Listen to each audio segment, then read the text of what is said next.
The views expressed on this show by guests and the host on issues outside of the 9/11 controlled demolition evidence are the opinions of those individuals alone and do not necessarily reflect those of architects and engineers for 9/11 Truth.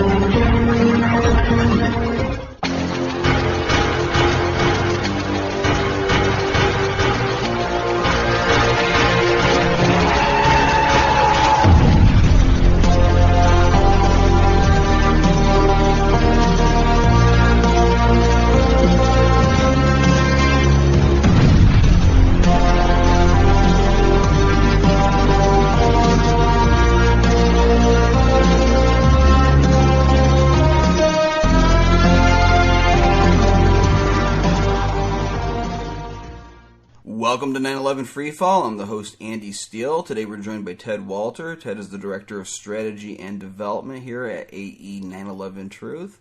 He's the lead author of AE 9/11 Truth's 2015 publication, Beyond Misinformation, What Science Says About the Destruction of World Trade Center Buildings 1, 2, and 7, as well as our 2016 publication, World Trade Center Physics, and most recently, AE 9/11 Truth's request for correction to the NIST report on World Trade Center Building 7, which was submitted last April and is still pending. He's going to be talking about that today, along with another major project we have underway. He's also celebrating 6 years at AE 9/11 Truth this month. So, Ted, congratulations on that, and welcome back to 9/11 Freefall. Thanks, Andy. It's always good to be on. So let's jump into it here. We mentioned a moment ago we have a couple of major projects going on. Let's start with the request for correction. Again, always new listeners tuning in. Please tell our audience what that is, along with the appeal that was filed after that. Sure. Well, the first thing that I want to say is that we expect a lot of this process to play out, over the next 6 to 12 months, and as well for the other project I'm going to be talking about, the inquest application that we're working with the family of Geoff Campbell. That will also largely play out over the next year. So this really, this figures to be a very big year for AE 9/11 Truth, for the mission of getting a new investigation. And in my view, these are the most promising sort of projects, at least on the legal front, that we've ever had. So it is an exciting time, as well, with the 20th anniversary approaching.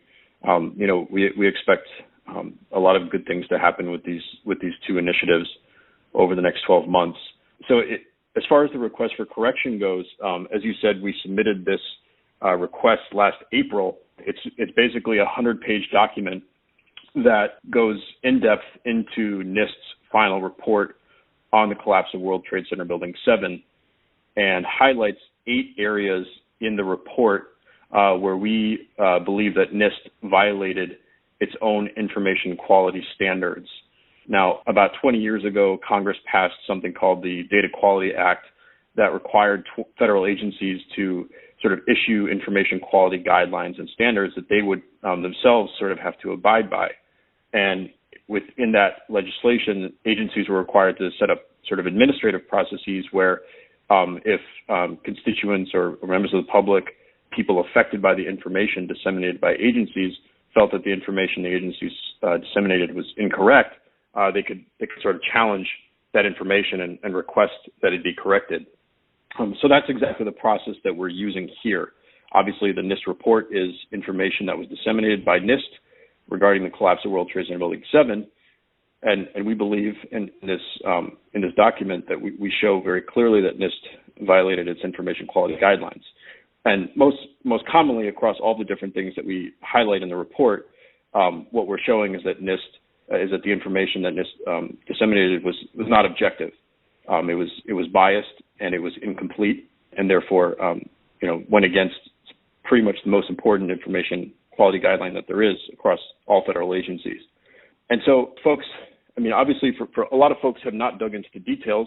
A lot of folks, you can just look at the collapse of Building 7 and know intuitively that it's a controlled demolition because of the way that it falls symmetrically into its footprint. And you take that a step further, and you could show that it actually came down in free fall for the first 2.5 seconds of its descent, which is about 100 feet or eight stories of absolute free fall. That's enough to convince most people that this was a controlled demolition. But of course, NIST, as we know now, after all this time, NIST did this investigation and this report trying to prove or show that it was not a controlled demolition. And they did a lot of tricky things in order to arrive at a conclusion that is totally false. And so those are the things that we are attacking in this request for correction.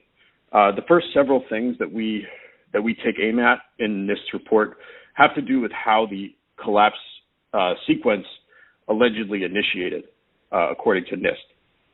So basically, what NIST says happened is that on the 13th floor of Building 7, around the northeast corner, that some beams that framed into a girder, which was connected to this key column, column 79, these beams expanded due to the heat of the fires that were going on inside the building, and they expanded enough that they pushed this girder off of its seat, off of its connection to that critical column.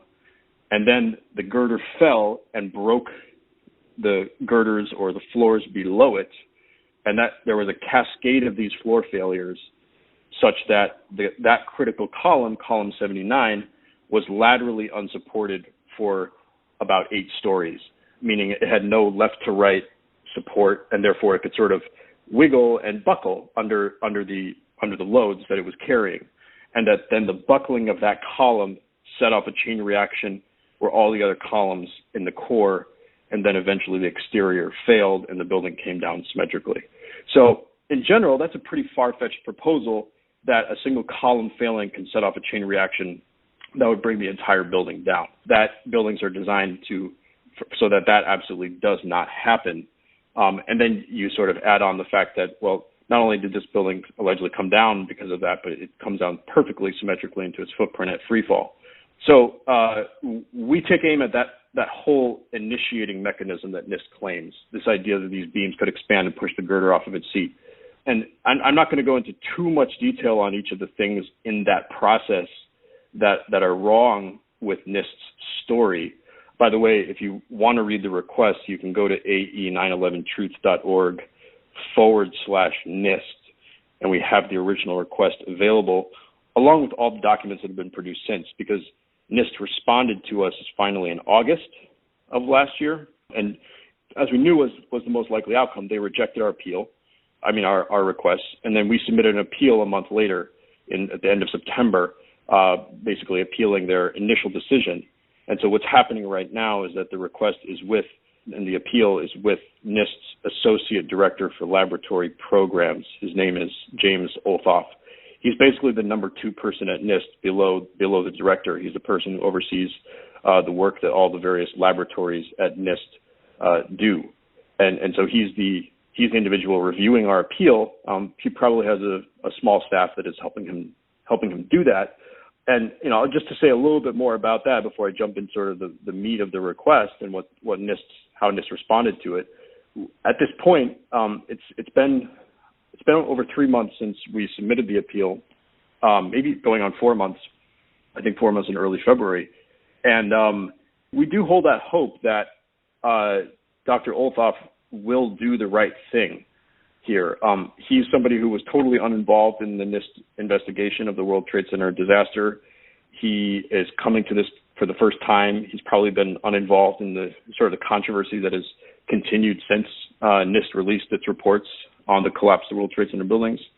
And he's being put in the position of defending something that is truly indefensible, to the point where he will have to essentially break the law or commit scientific fraud in order to not comply with the requests that we're putting forward in the request for correction and the appeal. And the appeal was structured very carefully so that he really had no way out. We were basically saying, if you want to follow the law, these are the things that you have to do. And he's basically pinned in a corner. And so if he doesn't do one of those things, which we hope is not the outcome, then it'll be, we believe, fairly, well, I'm not going to say fairly easy because you never know when you go to court, but we'll have a very strong case that NIST has violated the Data Quality Act as well, and the Administrative Procedure Act, and that we will be able to, in federal court, get an order that is ordering NIST to go back and actually respond to our request appropriately. But we're holding out hope that he will do the right thing because he's pinned in a corner, and we hope that he has some integrity. We don't know. We really don't know much about him, but we hope that he does. And who knows? Maybe this could be the sort of opening of the floodgates. But if it's not, as I just alluded to, we are prepared to go down the route of of filing suit against NIST under the Data Quality Act, under the Administrative Procedure Act, and that's what may play out over the course of the next 12 months. We hope NIST is under NIST's information quality guidelines. NIST was supposed to respond to our appeal. Dr. Olthoff was supposed to respond to the appeal by early December or 2 months, but it's not a hard deadline. It just says he usually responds within that period of time. So we've kind of gone past that soft deadline. So he really could respond anytime. There's nothing in the law that's saying strictly when he must respond by. At a certain point, if it becomes, I would say, if we get around 6 months, then it's just too long. If we get past 6 months from when the appeal was filed, then I think we have a pretty strong case to go and seek judicial recourse and try to get this to respond to the appeal as soon as possible if we get to 6 months. But so we expect that process to continue and to play out over the next several months. And if we don't get the result that we're hoping for, then yes, we will most likely sue NIST.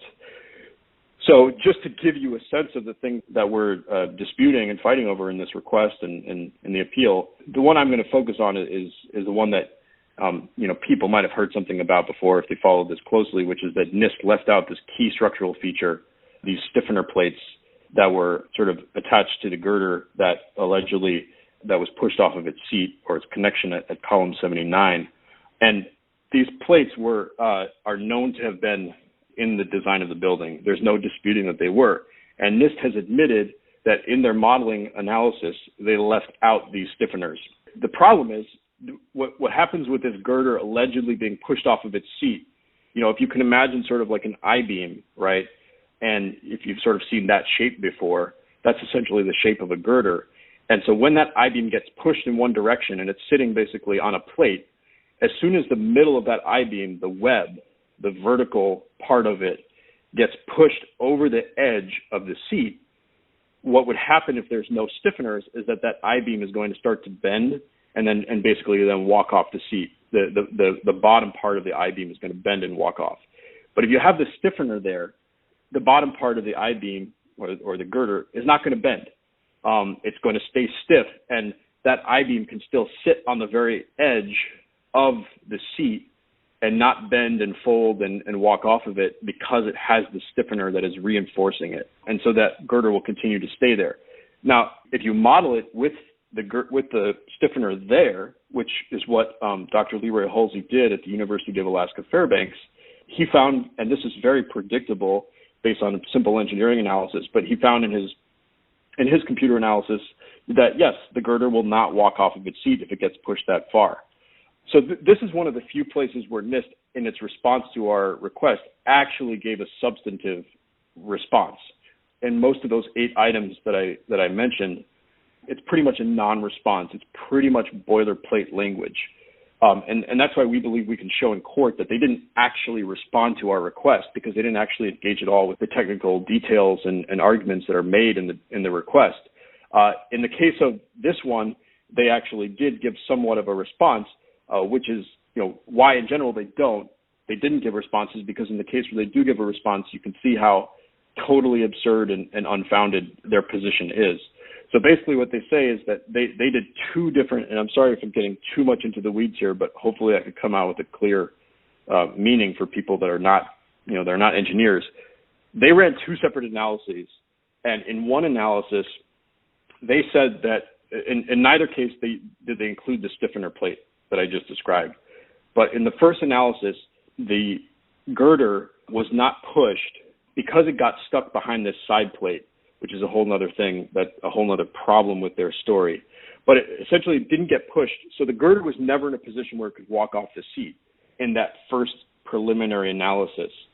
And they say because there wasn't any bending of the flange in that preliminary analysis, that they didn't need to include the stiffener in the main analysis that they ran, but there was no bending of the flange in the first analysis because the girder didn't get pushed to the point where there would be bending, where it could walk off its seat. It stayed basically stationary on top of the connection.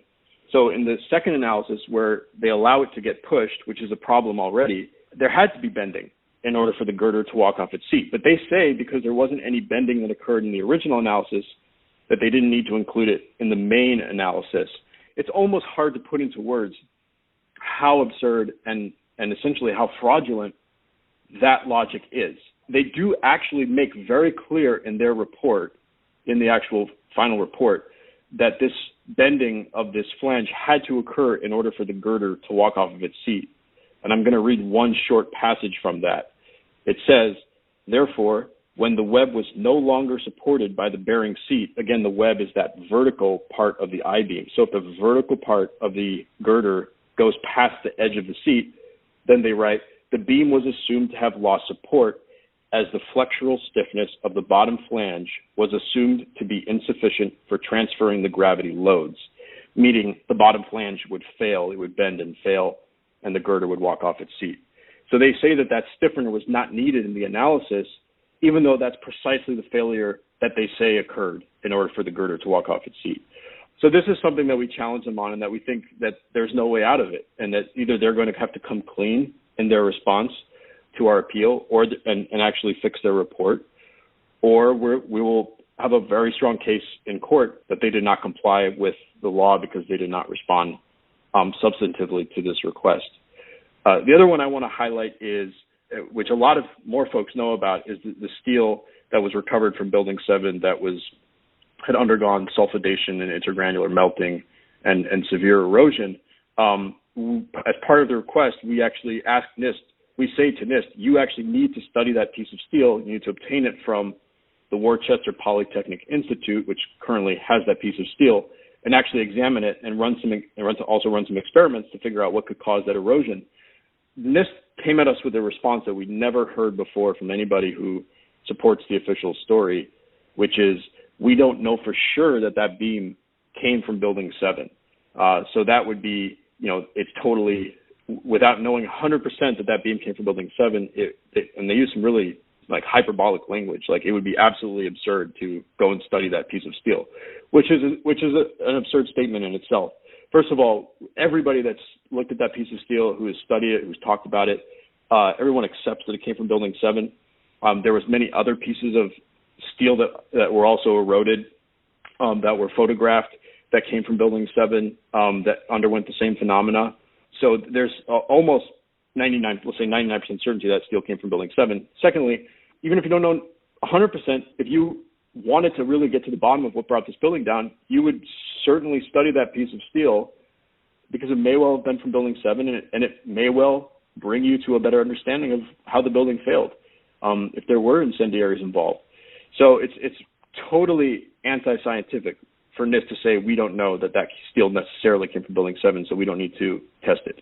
And so we challenge that, and we think we're going to have a really strong case in court if NIST doesn't concede and I guess agree to study that piece of steel. So that's the kind of things that we're fighting over with NIST. And it's taken us a long time to get to this point, but the completion of the report from UAF and Dr. Halsey and all the work that he did was a major stepping stone in that. We have been planning that for some time. As soon as Dr. Halsey completes his report, we're going to use that report to show the inadequacies of the analyses that NIST did. And so that's what we did. About a month or less than a month after the UAF report was complete, we submitted this request for correction. And we are, as much as we know, as we've seen 20 years now of deception and fraud from NIST and other agencies, we are still hopeful that this can go in the right direction. At the very least, we're generating a paper trail to show that NIST's position is totally bankrupt. We've already been using NIST's response to our request to educate engineers around the country. We can show them our criticisms of the NIST report, and then we can show them NIST's response. And NIST's response is so obviously bankrupt that it strengthens our position. So there's that level of benefit that comes out of this process as well, even if we're not ultimately successful. All right, that is an excellent summary of what is going on right now, and certainly when it comes to the facts, they are cornered. So we're going to follow that, and again, folks, this is something that can play out, I think Ted said could play out over the next 12 months, but we will keep you updated with each new development. Now, we've got about 9 minutes left here, and the time they allot me. Let's talk about the other project going on. This is the inquest with Matt Campbell, and we've talked about it on the show before, but let's give an update on what's going on with that. Absolutely. Well, I'll start at where we are right now instead of the long backstory, which is within the next couple weeks, we hope before the end of January, that the Campbell family, Matt Campbell, his brother Rob, his mom Maureen, his father Malcolm, as well as Geoff Campbell's fiance Caroline, will all be submitting this application to the Attorney General for England and Wales, requesting a new inquest into the death of Geoff Campbell on 9/11. This is a process. Basically, what happens in the UK is anytime there's a death that happens under any sort of suspicious circumstances, or a violent death, or what have you, there's an inquest into the cause of death. That's all that the court, and you have a coroner who conducts this inquest. The goal is to determine the cause of death, not necessarily who did it, but what actually caused the proximate cause of this person's death. And Geoff Campbell, who died on 9/11, there was an inquest for him as well as 9 or 10 other British 9/11 victims back in, I want to say, 2013. And the coroner in that inquest was not presented with all the evidence that we know today exists of explosive controlled demolition of the tower that Geoff was in. And so under British law, the Campbell family is allowed to petition for a new inquest if there's evidence that was not considered at the first inquest that could possibly change the outcome of the original inquest, which is exactly what we have here, because the inquest from 2013 said that Geoff Campbell died in the collapse of the North Tower, which was caused by the collision of the airplane into the building and the subsequent fires. And so basically the way that this process would play out is that we hope within 3, at most 6 months, the Attorney General, and this is basically the equivalent of a cabinet member for the U.S., the Attorney General, she's, in this case, her name is Suella Braverman. She's a member of Boris Johnson's administration. This is and we can always, be skeptical about this idea, but this is supposed to be a very dispassionate, non-political evaluation of the evidence. Basically, they have to evaluate our application and determine whether there's any chance at all, a reasonable chance, that with this new evidence that's being presented, that it could change the original verdict.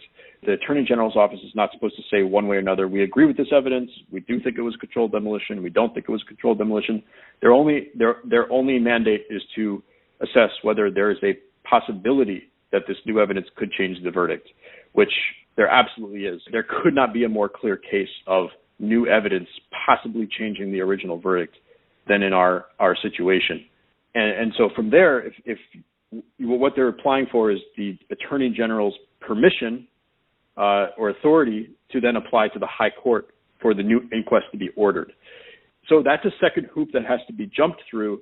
But my understanding is that that every time in the past, and this happens maybe a few times a year, that a family will ask for a new inquest in the UK. I'm just maybe a handful of times each year. And in every time this happens, the High Court basically rules the same way that the Attorney General's office ruled. So really that first hoop is the most important one. But there is technically a second hoop that we have to jump through as well. Once we get through both of those hoops, which would hopefully happen over the next 12 months, then there will be the actual new inquest. And that would be almost like a trial where experts would present evidence, and there might be another side to this. There might be somebody who would dispute it and want to represent the official narrative that the building came down due to the airplane impact and the fires. But nobody may come forward to defend that view. And so it might be a situation where we are, and where Nick Stanage, who is the barrister that's representing the Campbell family, would be bringing forward all these experts. And another key part of our application, which I do want to emphasize, is that we have actual witnesses who have provided statements as part of this application for a new inquest We have 4 first responders who were there on 9/11, who were just outside or inside the buildings, who reported explosions 20 years ago and 19 years ago, and now are coming forward, giving statements saying, I stand by what I said 19 years ago, and I'm willing to testify to the coroner if there is a new inquest. And so we have 4 of these eyewitnesses, possibly a 5th. Of course, we have about 200 eyewitness accounts of explosions in the towers as they went down, but we have a handful of those people who are coming forward to give eyewitness testimony now in the present. And so along with that, we have 8 expert witnesses who are providing statements as part of this application, and we'll have more information about that on our website in the coming weeks when we submit the application, who the experts are, et cetera.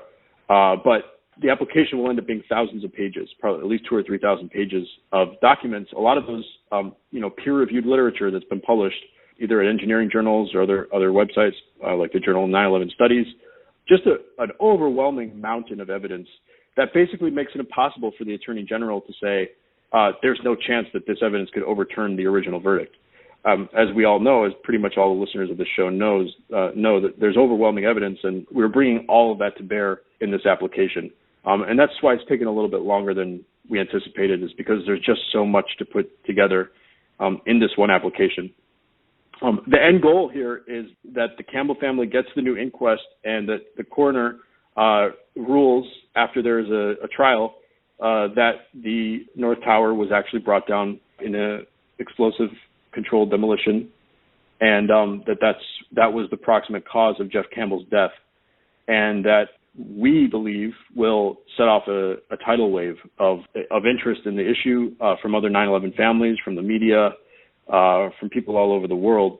And there's not any direct legal ramifications as far as people suing other people. That's probably even further down the road. But we think that would touch off calls for new investigations both in the UK and in the US. And we're already seeing a lot of tension from this in the media in the UK. I'm not going to speak to it now, but keep an eye out in the next couple of weeks. We do expect a good amount of reporting from the mainstream media, believe it or not, in the UK in the lead up to and when this application is submitted. Absolutely. And so these are 2 important projects that are going on, folks. You can stay on top of them, keep up with the updates by going to ae911truth.org. If you're not subscribed to our email alerts, do so. Sign up your email, and also listen to 9/11 Freefall, because whenever we have updates on these matters, then of course we're going to be talking about it. Ted, thank you so much for all of the work you're doing. It's legendary, and thank you for coming on 9/11 Freefall today. Thank you, Andy. Thank you for the work that you do as well. This program is on every Thursday night on No Lies Radio at 10 o'clock Eastern, 7 o'clock Pacific, and every other Sunday night on BBS Radio at 8 o'clock Eastern, 5 o'clock Pacific. You can also keep track of the archives by going to 911freefall.com. This is Andy Steele saying, have a great week. Good luck.